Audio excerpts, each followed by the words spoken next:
Hi guys, and welcome back to Women, Wine and Wisdom. I'm Naomi. I'm Jimmy. And today, guys, we'll be talking about dating to marry. But is marrying still very important? Is marriage still worth it? Is marriage still worth it? Is marriage still worth it? First of all, cheers. Okay. Oh Because, gosh, yeah. Hello, hi. Hello. Cheers. Okay.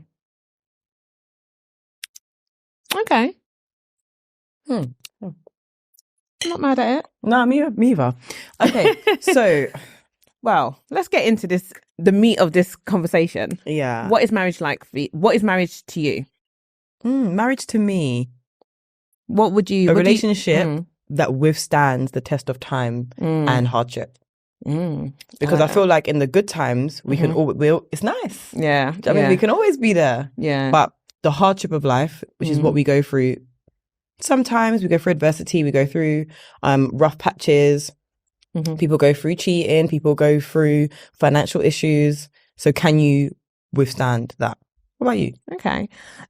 Marriage to me is just about being like spending the rest of your life with someone. Yeah. Having that best friend and having that journey throughout life with that person by your side. Yeah. And as you mentioned, kind of going through the ups and the downs, going through the roller coasters. It's essentially marrying your best friend, but also having a level of intimacy there. Yeah. And I'm sure it's so much more than that. There's companionship. There's, building what I call an army, a life, procreation. So I feel like marriage is so much more than just saying I do at the altar. Which everyone thinks it is, but boy. It's far beyond that. Because the thing is, nowadays, marriages don't last as long. No. That's one thing. But do you feel like social media, online dating have had a massive impact on that, I think? Yes. Because everybody thinks there's so many options. There's not that many. There's not. The grass is not always green on the other side, guys. Do you remember that Chris Brown song? The grass ain't green around the Oh my God. Not Jimmy giving us a song and dance. But yeah, I feel like social media has kind of ruined love a little bit. Yeah. And the concept of marriage. And the reason why I even say that is some of our TikTok videos. So we talk about like, finances, we talk about like relationships, and a lot of the comments are like, I'd rather be have money than be married. Yeah. A lot of them are like, I'd rather, you know what I mean? I'd rather be crying in this car, Lamborghini, Bugatti, than be relying on a man or things like that. And I feel like, again, I'm like, why does it have to be two extremes? Yeah. You don't have to be broke. No. And you don't have to rely on people. People can still be independent and work together to do things. Yeah. But having that person that you said that you can go on that journey with and depend on, life's more fun. Life is more fun with that person by your side. Yeah. I don't get why nowadays it's almost, I want to say frowned upon, but like it's almost frowned upon. But I definitely feel like marriage is important. Marriage is important. Why do you think marriage is important? Why is it important to you? And do you want to get married? I absolutely want to get married, but the thing is, I want to marry the right person. Yeah. So there's two things here. I think for me, one, I feel like marriage is important, but I feel like marrying the right person is important. If you marry the wrong person, I'm sorry, I feel sorry for you, because that's a stressful life. Yeah. Life becomes harder. Exactly. And I think marriage is meant to make it the opposite. Yeah. But for me, I'm like, one, there's health benefits to marriage. That's just the truth. There are. Number two, I feel like life is difficult. We have hard times. Having someone that you can rely on and is going to do that journey with you is very important. Yeah. As humans, I think we crave intimacy. We crave, I want to say relationships, but that's probably not the right word. Companionship. But companionship. And I think eventually we're always going to want to be there at some point. Even if it's not right now, at some point you're going to want to be there. Yeah. So it's like two things straight away that come to mind. What about you? Yeah. So yes, I do want to get married. Yeah. To me, it's like having the opportunity to have like I mentioned earlier, building a family, building a unit, building like almost like an army, building that kind of family structure. It's very important to me. I've always had the idea of wanting to do that when I got older. Yeah. I think most of us grew up watching shows like My Wife and Kids, Fresh Prince. And so those things trigger, the idea of having the quote unquote ideal marriage and ideal family. Yeah. And I think it's also like, for me, it's about leaving a legacy, building a legacy with my partner. Yeah. Having kids and having someone to, nurture, grow, and instill all the knowledge and wisdom that I've learned over the years, all of my do's and don'ts, and put it into this child, and they grow and they blossom into this amazing human. So, and then that legacy continues to live on. But yeah, I do feel that social media puts a lot of pressure onto relationships, onto marriages, and I feel like a lot of people don't think about when they date, they end up just saying, "Oh, I'm just going to date this person, and hopefully that person's going to marry me, and I'm going to go to all extremes and all lengths to try to be, quote unquote, the best wife or look like the best wife so that I can marry that person." And it's like, chill, girl. Like, just fall back a little bit. Think about what you want to do. Think about whether or not this relationship is marriage worthy. And then I think that comes with time. I think that comes with time, and I think that comes with age, because I think, and again, I don't know if that's culturally, but we're not really taught how to have successful relationships. No. That's the thing. We just watch parents, aunties, uncles, TV exactly, and we're figuring it out ourselves. So I feel like it's difficult, because how do we work out what's right for us when you're young and you're still figuring yourself out? Yeah. That's the thing. And this is where it comes back to being put under pressure to get married at a young age, because I feel like a lot of parents will be like, when will you marry? When will you marry? Yeah. And you're maybe like 24, 25. Yeah. And in your 20s, you don't really know yourself. Not yet. And you may not have spent that much time with your partner to really know them. Yeah. And so I feel like, and when I was looking at some of the statistics, it shows that marriages tend to fail more so when you get married in your 20s. Yeah, I'm not surprised. And so I'm not surprised at that at all. You barely know yourself. And I'm not saying this applies to all marriages or everyone that is young and married, like, definitely not. But there is this notion that when you're young, when you're in your 20s, you're still trying to figure yourself out.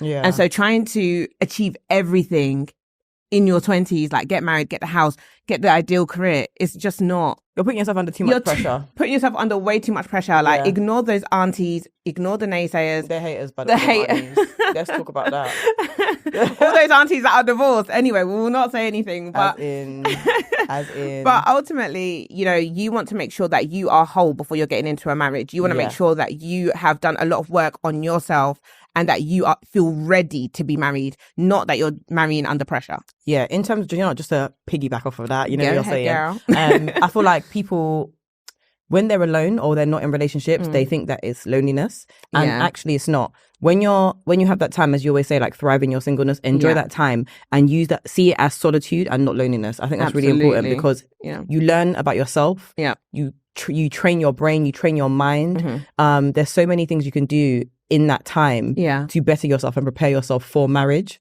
as opposed to just being, oh yeah, I'm lonely, I need someone to latch onto, because it's really a latch. It's an attachment. So I like that idea. Yeah. I had a question that just kind of skipped my mind, but it will come back to me. It will come back. Do you feel, why do you feel that people are dating or not dating to marry now? I feel like with the way society is moving, a lot of people, or should I say some women probably feel like, there's now advanced technology where we can have children by ourselves. And when I say by ourselves, I mean, they will still need a sperm donor, but essentially they can go to a lab and have a child without having to have a partner as such. Yeah. And so because there's that advancement in technology, I feel like more women probably feel like there is the ability to have children by themselves. And I think where we have more choices now as well as women, and we're not so reliant on the man, a lot more females probably just want to take things in their stride, do things in their own time and not be so dependent. I feel there's such a movement on women being independent that they are, there's so much development in society that allows you to be independent and not have to depend on a man. Yeah. So I think those are some of the reasons why people are probably not pushing. The thing is, what's so funny? You can be an independent woman and still have dependencies. I feel like there's the whole feminist movement, the whole strive to be independent. I mean, can do it if you want to. But the thing is, life's a lot harder. It is. Because being a single mum is hard work. But I think social media, like you touched on earlier, is what's making it seem like it's all doable. Ask the people in real life. Ask the people in real life, because I mean, just to go back, and I'm not necessarily saying that I go to them as my gurus or people that I aspire to be like, but didn't Kim Kardashian's son on Mother's Day say, sometimes I hate you, but no, I love you, but sometimes I hate you, even though sometimes I hate you. Something along those lines. Okay. Yeah. So, but she's somebody who on social media has masked the kind of, I'm able to be a single mom and I'm doing it so well and I've got my career. Yeah. And I feel with that all the help and money. with all the help and money as well. But I feel like people like her make things look doable and easy. Yeah. And I feel a lot of these women are not speaking out and saying, actually, it is hard. Yeah. And actually, you know, it would be better to do it with a partner. I mean, the thing is, again, like I said, I think we said it earlier, it is easier to do it with a partner. And to be honest, there's benefits for the child when doing it with a partner. Yeah, 100%. So, and there's benefits to society. Yeah. If I used to be a teacher, when you're in a school, children that come from mum and dad, nuclear families, exactly that typical cereal box family, tend to do better, have more opportunities, less likely to commit crime. So yes, you can do it by yourself, but there are downsides to not doing it by yourself, doing it, doing it by yourself. Yeah. There are downsides and negatives to doing these things by yourself. Yeah. And again, why do you want to make your life more stressful? Well, this is the thing, but kind of like what you were saying earlier. If you don't have a choice, I think it's different. Yeah. Do you see what I mean? But if you have a choice, I struggle to see why you would choose that.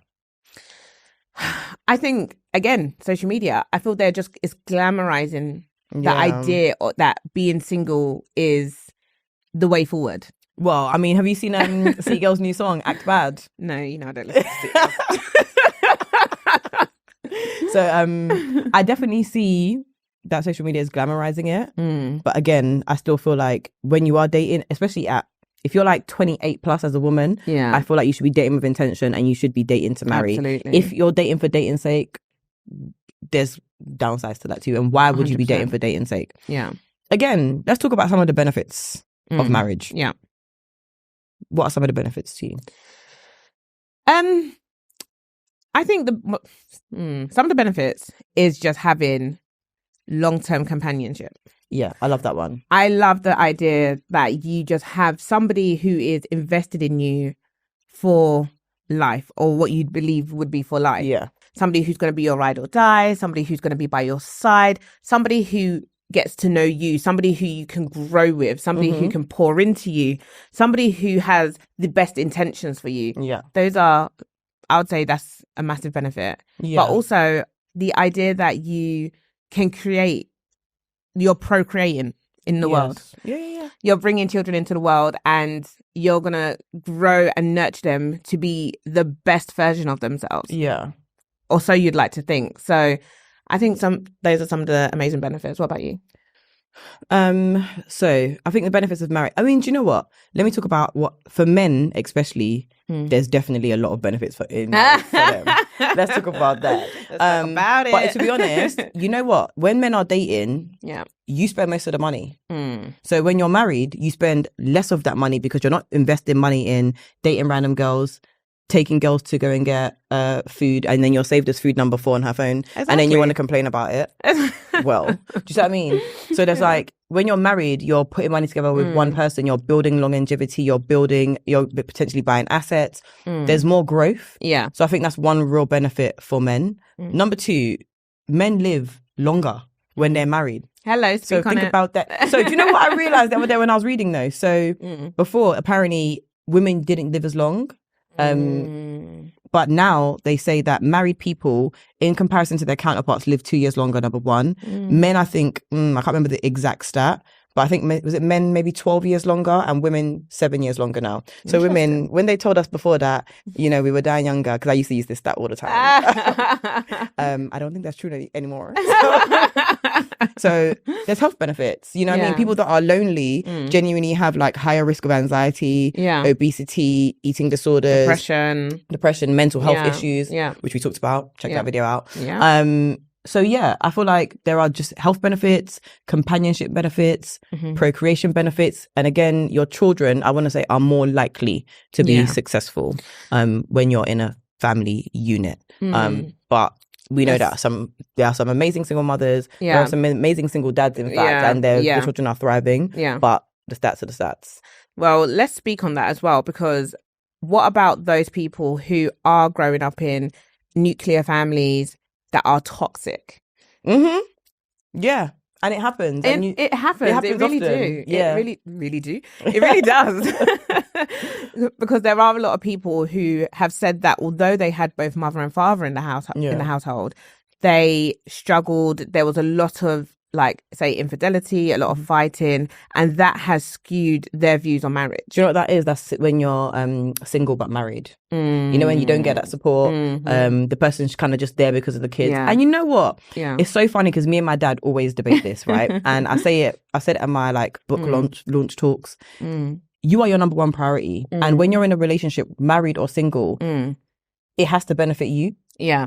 This has to benefit the both of you and going forward and your kids. 100%. And I think that, and again, I want to say African culture more than other cultures because I can't speak on other cultures as much.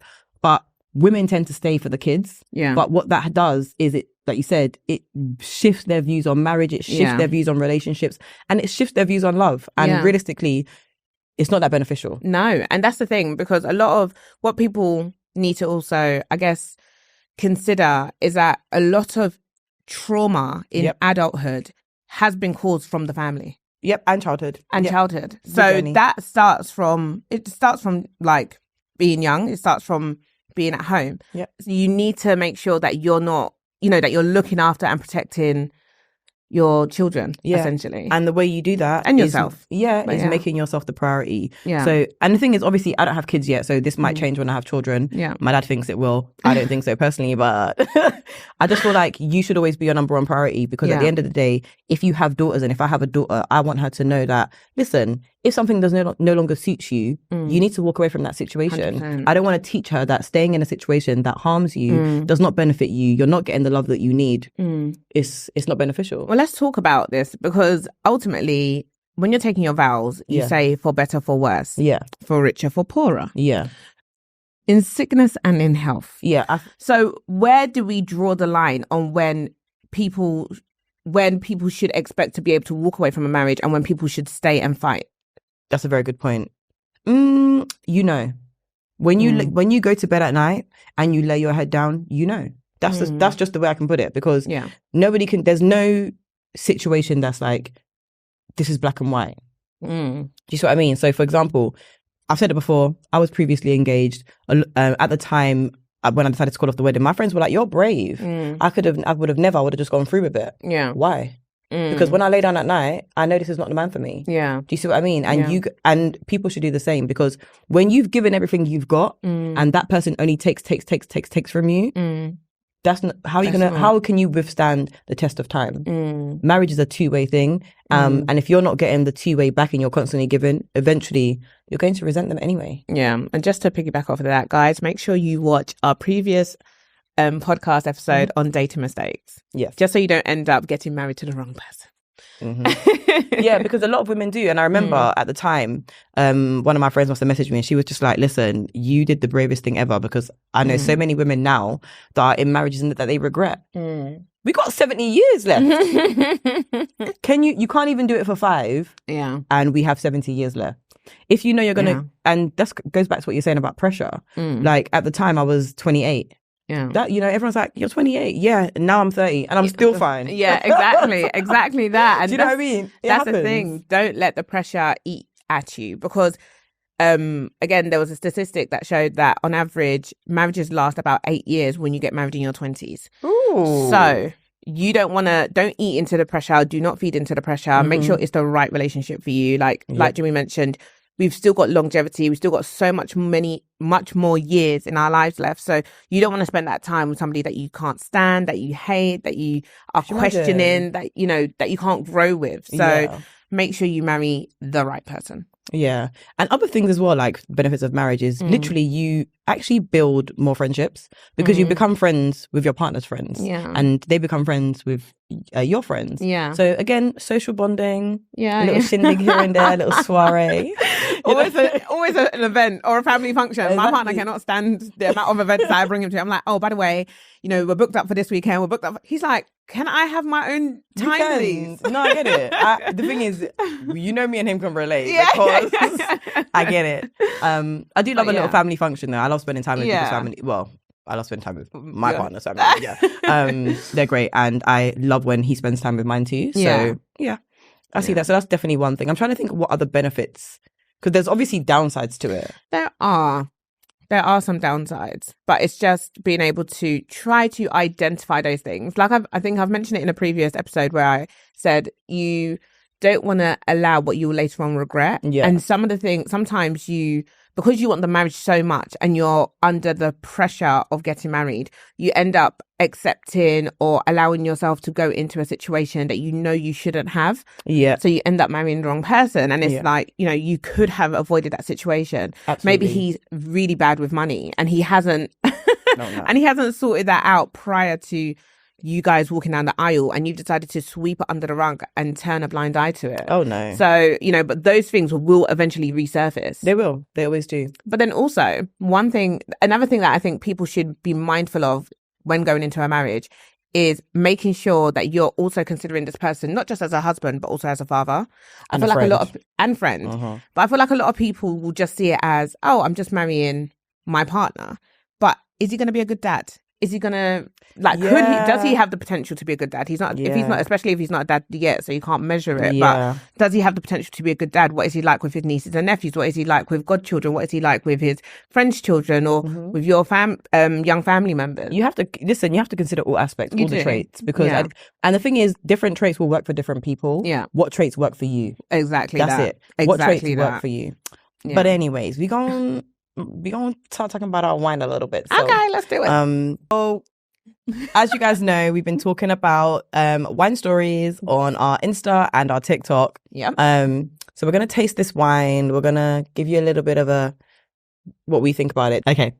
Nay, what's your opinion on the wine? So, actually, so it's an Italian wine, guys. I came back from Italy. I can't remember now, maybe a week ago. And it's a Chianti 2018, and it's called Leonardo. Yum yum. Yeah. Okay. So, what's your opinion? It's all right. I think I'd rate it like a 4 out of 10. Oh, okay. I'm getting it's tasting a bit dry. It's a little bit, but I feel a bit parched. Do you, babe? A bit parched. But it's okay. Would I get it again? Probably not. What would I pair it with? I don't know, because I probably wouldn't drink it again. Not overly keen, if I'm being totally honest. Okay. And because it's so dry, I can't taste what berries things are in there. But yeah, what about you? Red fruit? I feel like cherry. Okay. Yeah, I feel like a cherry, but I don't know what other dark fruits in here. There's definitely more dark fruit in here. I wouldn't be surprised if maybe like a blackcurrant. Yeah, exactly. I also think I would give it a 6. Really? Yeah, I'd give it a 6. I feel like depending on what it's paired with might slightly alter the taste. Fine. You know how we love salt and vinegar crisps? I think this might quite work with it. Yeah.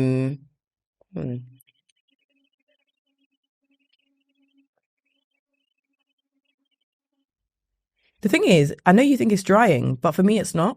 Really? Yeah.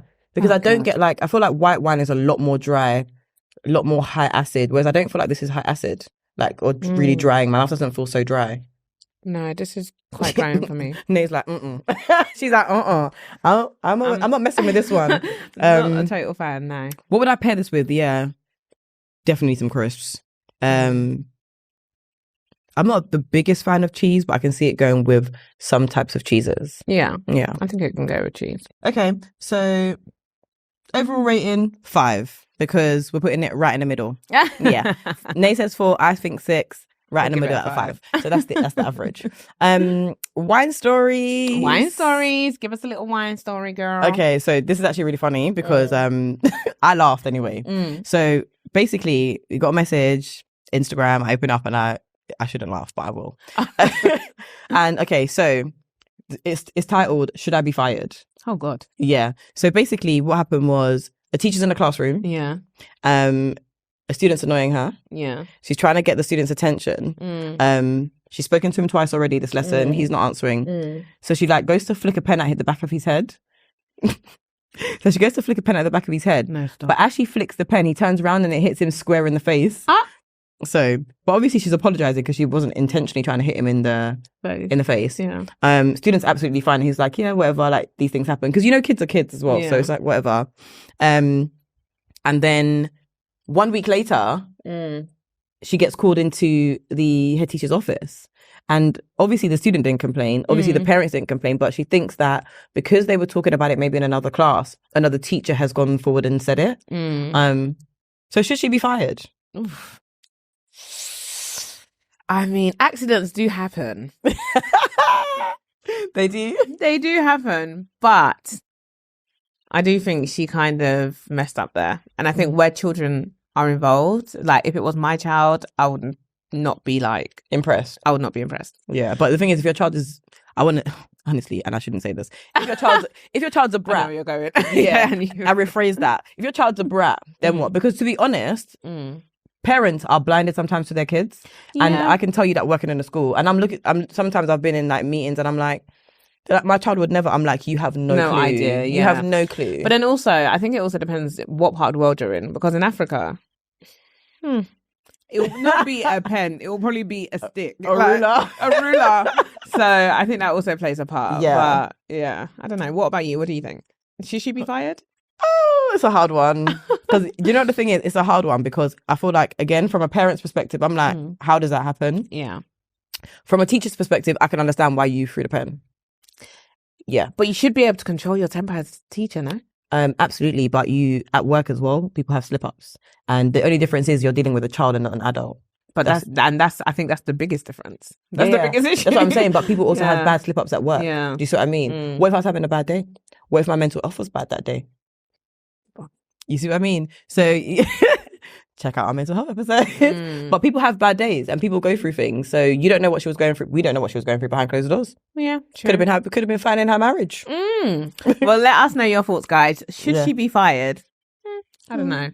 I mean, the answer is obviously going to be yes because again, it's a child. Yeah, that's it. Yeah, bottom line. Exactly. But yeah, that's that. How's the wine going, Nate? I'm still in, but you can't say no to wine. You can't leave your glass empty. So here we are. Yeah, exactly. That's true. You can't leave your glass full. Okay, so back to the wine is clearly getting. Back to marriage. Yeah. Another thing. I genuinely think people in good relationships are happier than people that are single. Of course. Yeah. Well, some people would argue that, they'd be like, I'm pretty sure if we put this on our TikTok, people might have something to say. Well, the thing is, and I'm an advocate for thriving in your what? Singleness. Come on. Yes. So maybe saying that. So I do feel like it is very important to learn how to love yourself and enjoy your own company and be able to, be at your best, live your full potential. But I feel like as humans, we are designed to find partnership and to be with somebody. I completely agree. I feel like no matter how full you are as an individual, you will still always crave a level of companionship. Some people may seek that in friendships. Some people may seek that in a pet. You know what my thing is with this? My thing with this is that you might seek it in friendships. I mean, the pet thing will come back to that. But the friendship one is, the problem with that is, your friends, if they're not in the same mindset as you, you have to realize they're going to grow, they're going to get married, they're going to have kids. Yeah. And they're not going to have as much time for you. Can you then deal with that? Because I feel like a lot of people say, yeah, my friend this, that's great. We're 28, 29, 30, 31, 32 at the moment. When we're like 35 and we all have kids and we're moving on with our lives, you might feel stuck in time. Yeah. No, 100%. That's the thing. I mean, the pet thing, each to their own, you know? But that's the thing, your pet will leave you at some point too, because they don't have long lives, unfortunately, guys. That's actually true. But yeah, I do feel like it's, I don't know, the friend thing is a bit of a... It's a good point. It's a good point, but it is good to have friendships. Like, I've had friendships that I've nurtured for years, that I've been friends with them for 20 plus years, 10 plus years. So yes, you can have longevity in friends, even if they do get married and they start having kids. They're still there. Like, your friends are still there. Yeah. But it's different. But it is different. Yeah, it's not different. It's not companionship. That's very different to a friendship. So, And stats to support that, actually. I think I was reading something I can't remember when it was, to be honest. But they say that they did a study of 17 nations and those that were married were happier. Yeah. So just to support that stuff. Yeah, it makes sense. I mean, you know, nobody wants to die alone.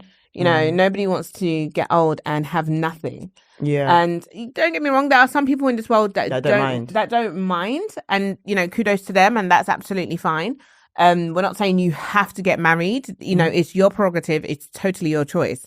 But ultimately, you know, as Jimmy says, the stats show that being in a marriage, you live a healthier life, a happier life. Yep. And, you know, in life, wealth is not just about having cash, but it's having good health. It's about having happiness. It's about having so much more than just money. Yep. And so you could get to the top of your career, but have no one to share it with. Absolutely. You're sitting at the top and you're just by yourself. And all you have to do, and all you'll be doing is posting on Instagram. Yeah, today I'm in the Shad. Tomorrow I'm in New York. Today I'm at Novi having dinner. Tomorrow it's Novi. And whilst that might sound great, it's like, you know, money is not everything. Nope. Money is not everything. And yeah, I feel like happiness is at home. Happiness is at home, and happiness is actually the peak to, again, I want to say humanity, but most people are aiming for happiness. Yeah. So yes, money can help in that journey. It does help, yeah. Yeah, but it's not the be all and end all. It's not. As you said. It's really not. So yeah. Next thing as well. Come on.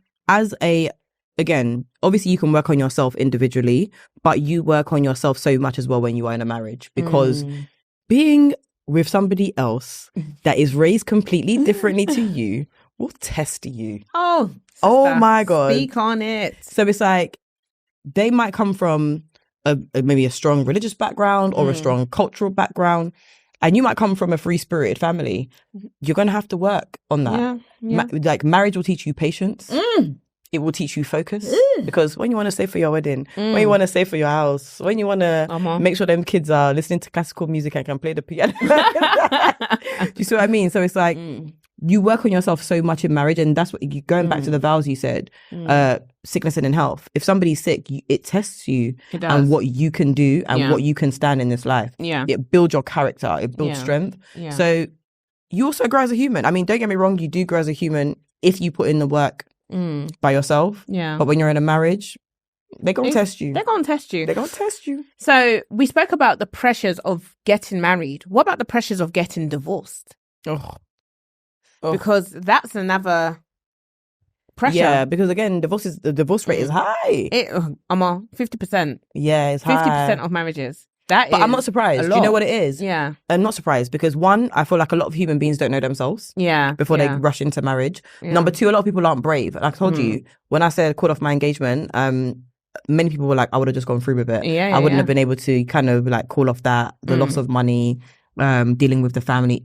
It is what it is. Yeah. Do you see what I mean? So I'm not surprised in that aspect. Number three, as we get older, we continuously grow. If your person is highly ambitious and you're continuously changing, sometimes your partner gets left behind. Yeah. And they can't meet you where you're at. And you can't drag people forever. Yeah, yeah. As much as you want to pull them along with your journey, they need to be able to.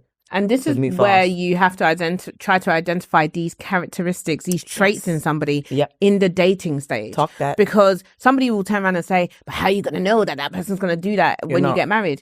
You won't, essentially, but you'll see certain characteristics and traits in them Like, are they the jealous type of partner? Yep. You know, Absolutely. when you're dating them and you're telling them, oh, I got a pay rise, oh, I got a promotion. Are they somebody that's not congratulating you? Are they somebody who's actually taking you out to dinner to celebrate? Are they somebody who's maybe buying you flowers or even just saying, well done? Yep. You know, those are good signs to show that he's somebody who is likely to be supportive. Yep. Somebody who just look at you and just be like, okay. Yeah. And to be honest, It's again, not like showing support. yeah. Even what you're saying completely makes sense, because if your partner is not supportive of your successes, that person's probably not even for you. No.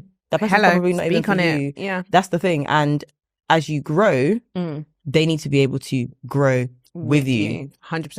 And that's a big sometimes they're just going to have to be your cheerleader. And sometimes you're just going to have to be their cheerleader. Growth does not happen for all of us at the same time. No, it doesn't. And that's it. And that is actually That is it. That is it. What else? I was going to say something else, but it's eluded me again. I think it might be this wine, to be honest. What was it? Look at me stroking my mustache. I know, this famous Sash girl. Well, I can't remember. No, but it's, you know, you've made some really, really good points there. It's, you want to be with somebody who you can grow with. And I think that is easily overlooked. It's back. Ooh, look at that. It's back. So I was going to say, yeah, go on. We always talk about like dating successful men and high value men. That term is interesting. But the thing is, high value people, men or women, are adaptable to change at any point. So chameleons. That's it. And if you, I like that, chameleons. And if you want your marriage to, again, sustain the time, hardship, you need to be adaptable. You need to be able to adapt to change. So, I mean, the traits be the traits. Yeah. So yeah, look out for adaptability to change when you're in the dating stage. And even for yourself, are you able to adapt to change? Because again, we're looking at our partners, but we also have to be able to adapt to those changes. 100%. And that's the thing. We, like, in life, you grow, and they say, is it every 5 or 10 years that you're in a different phase? I think it's every 5 years. Yeah, 5. You're a different person to the person you were 5 years ago and 10 years ago, 15 years ago. And so when you're marrying somebody, you're pretty much one, right? So you need to be able to change and adapt, and you should still be able to love that person, like that person, through the changes and through the growth. Yeah. What happens when you don't love that person? Because I am, and I say this as well, like, I think we grow in and out of love, and the best friend part of your relationship is what keeps you going. Yeah. How do we, when you're not in love? I mean, well, this is the thing, kind of like what you just said, the best friend aspect is what will keep you going, because there will be times where you can't stand your partner. Yeah, you're not and there's cute a very today. fine line between love and hate. There is. So ultimately, there will be times where you're just like, I'm ready to punch you because you're actually getting on my nerves. I'm not a violent person, by the way. But ultimately, there will be times where that person may frustrate you, or a situation happens that can be very frustrating. Yeah. And that may make you come out of character. Yes. But ultimately, your care for that person, your feelings towards that person, and that person being your best friend, hopefully they know how to give you your space, how to kind of deal with you. And it's like, because for example, I might be somebody, when I'm angry, I need space. I need space. A random person may not know that. So they might be like, are you okay? You okay? Every 5 seconds. And then you're just like, you're going to get on my nerves. Yeah. It's not going to end well. Yeah. So, but then need your space partner as well. might be like, okay, do you know what? It's not the right time to have this conversation. So let me give her space. Yeah. And then approach it in the best time. Yeah. So I think that's... What's your coping? Let's say, like, let's say you have an argument. What's your strategy to get past that? Like, how do you fix that? For me, I'm somebody who, like, I just need time. Yeah. I just need time to process the information. And I've spoken about this before in previous episodes, but I like to have accountability people. Yeah. So I like people who I can go and speak to, people who know me very well. And I can, I can speak to them, and they will be able to advise and guide me and be like, you may have said the wrong thing here. Yeah. Or you may need to, see it from their perspective. Yeah. Because I think a lot of the times with arguments, it's all about, one, is a difference of opinion, yes, but also the failure to look at the other person's perspective and point of view. Yes. So, highlight. yeah. No. That is no. That is so important. Yeah. The other person's point of view. Yeah. We get trapped in our own feelings. Yeah. And it's so funny because we talk about, I'm like, is that emotional? Is that logical? That's so important. Exactly. Especially in your relationship. Exactly. Yeah. So a lack of understanding could easily lead to arguments and fights unnecessarily. So So for me personally, just finding the right time to have those conversations. Sometimes sitting back, talking to your accountability partners. Once you've spoken to them and you're kind of like on the come down and you've been able to remove the emotion from the situation, then you can speak on the logical aspect and understand how to approach that situation. And in my line of work, I deal with a lot of complaints. I deal with a lot of people just complaining. So I have a good understanding on how to approach situations from a logical perspective. Try to remove the emotion from it. Okay, they're screaming, they're shouting, that's fine. But now let's deal with the facts. Let's deal with the actual points you're making. What is the problem here? Let's pinpoint that and address that. My only thing with that though is I think there's a difference with work because you're removed. No, I get that because because I feel like we not speak too much. With work, I'm like, because we were talking about this the other day. We both deal with like genuinely complaints, really. Obviously there's so many highlights to it as well. But when I feel like when it's my relationship, I'm more invested emotionally. Yes. But then there's times, but that's why when I talk to accountability partners, they're able to, because they're not invested in the relationship, they're able to make me see the points that I need to see. Rather than just focusing solely on the emotion aspect of it. But then because again, I remember when we was talking once and you was like, Jimmy, I was telling you I talked to my mum and you was like, is there a level of bias to it? Do you think your accountability partners will have a level of bias if you're discussing your relationship? Yes and no. I think it depends because ultimately I would speak to people who my partner also kind of gives the okay to. So for example, I may not necessarily choose my mum in my situation because I know she loves me beyond. Of course. And she will love me above my partner. So she will always try to side with me, even though I know my mum is very impartial and she'll probably just be more than happy to tell me I'm in the wrong. So, but ultimately, I'd rather go to somebody else who, even like a cousin, for example. I might have a cousin who I could speak to, but my partner knows that person will speak facts as objectively as they can and be as objective as they can. So they wouldn't necessarily feel they're going to be biased and they're going to just side with you, because there's many times where they probably side with my partner. Do you know what I mean? But if my partner doesn't respect the person I'm going to for advice, that's when it's a problem. Interesting. I don't know how I feel about that. Ooh, okay. Do you know why? Do you know why I say that? The only reason why I say that is because sometimes you might be going to people because you've known them for, not you in particular, but you might be going to people because you've known them for a length of time. But people sometimes say anything. Do you know what I mean? And the thing is, and I know you know it as well because you've definitely you've been on the advising end of this, and where you're giving something like, that person's a hater, be careful. And I've also been in that situation. And that's my only thing, because it's like, even though I might think they're objective because, you know, I've known them for 15 years or 20 years, this person is a hater. And do you know what the funny thing is? You step away from that man, that woman would sneakily take your place. But and vice versa with men and their friends too. But then that's why, guys, check out our friendship episode. Yes. I feel like in this episode we've plugged so many. Listen, check out the friendship episode. It's you have to be able to identify the snakes. Absolutely. You have to be, and furthermore, they shouldn't be in your life. Like, and when you get to your 30s, you really should be able to weed out the people who are just not conducive to your life, who are not pouring into you, who are not supportive of you. You should be able to identify those people. No, are they never giving you compliments? Are they always trying to, you know, attack you, like go after your downfall? But also, you should know yourself well enough. You know yourself, and you know that you're trying to get to, let's say you're trying to get to a certain mountain. Yes. And your friend is constantly saying, that mountain is too big. Do you really think you can get to that mountain? No. Hello, hi. Bye, yo. To all the friends in my life.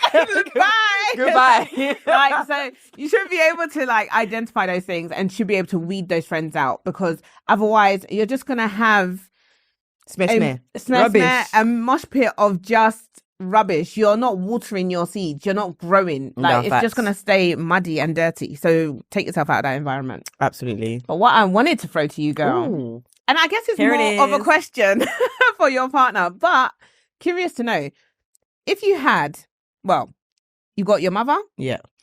You got you as a wife. Yeah. And you've got your daughter. Yes. Who do you think your partner should say first or pick first? So first of all, let's in order.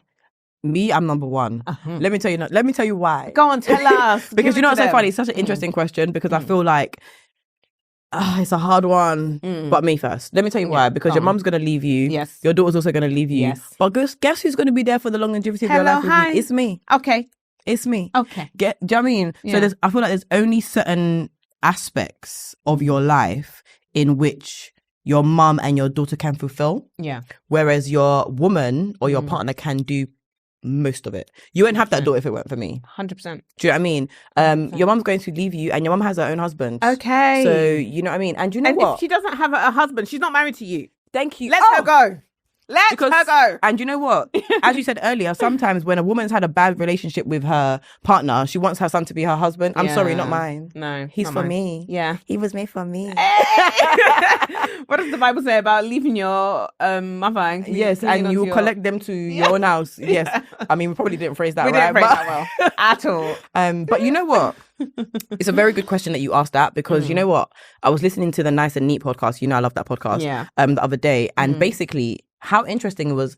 They were saying, their woman is more important than their friendship, even though they've been friends for 10 years. He's like, I don't even expect your woman. I don't even expect me to be more important to you than your woman because she's the one that you're going to go to for everything. Yeah. She's the one that's going to, when anything's wrong, you're going to call her. She's the one that's going to be having your children. Yep. She's the one that's going to make your house a home. She will see you in the most vulnerable states. Thank you. As like the most vulnerable states. You can't hide from your wife. Like exactly. Literally, the minute you're both living in a house together and you're sharing bank accounts and things like that, you're so exposed. You're almost naked in front of her. You're not naked in front of your boys.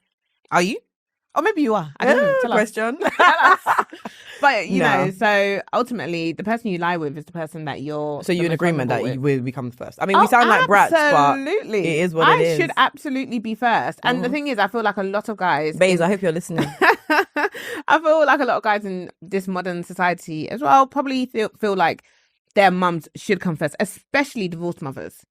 Yeah, but I'm sorry, you're not her. Sorry, but you're not her husband. But you're not. Yeah, just because she had a bad experience doesn't mean you need to fulfill that role. Exactly. Don't get me wrong. I'm not saying that you shouldn't look after your mum. You absolutely should. Yeah. I have 3 brothers. They look after my mum, and I expect 100%. You to look after your mum. And 100%. you know what? Yeah, I would judge even a guy. Thank you. Listen. I would even question you if you didn't. And your relationship with your mother is normally an indication of how you're going to treat your woman. But that doesn't mean you need to fulfill her husband role. I'm so sorry. That just is what it is. Yeah, 100%. I totally agree.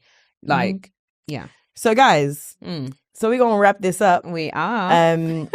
Dating to marry is important. Yeah. But you should be dating with intent. Yeah. Is marriage still important? I would say yes. Nay would say... Yes. Nay would say yes. We both think that it is important. Social media has kind of distorted that a little bit. Maybe online dating's also distorted that. You might think there's so many options and people are great, but actually... The stats show opposite. Yeah, the stats actually showed the opposite. Yeah. More option. I think. Oh, another like random statistics was like, was it 4% of women? No, 4% of men swipe right, and 80% of men swipe right. 4% of women swipe right. So basically, they're swiping for the same men consistently. That might be the other way around, but yeah, they're swiping consistently. So dating apps also showed that it's not the same. Yeah. But we would love to know what you think. Absolutely. And also don't succumb to peer pressure, whether it's peer pressure to get married or peer pressure for divorce. Yeah. So, yeah. Well, comment below what you think about marriage and if you're dating to marry, if you think marriage is still important or you think that cash dollar's more important. Let us know. Like, comment, subscribe, and we'll see you in the next one. See you later. Bye, guys. Bye.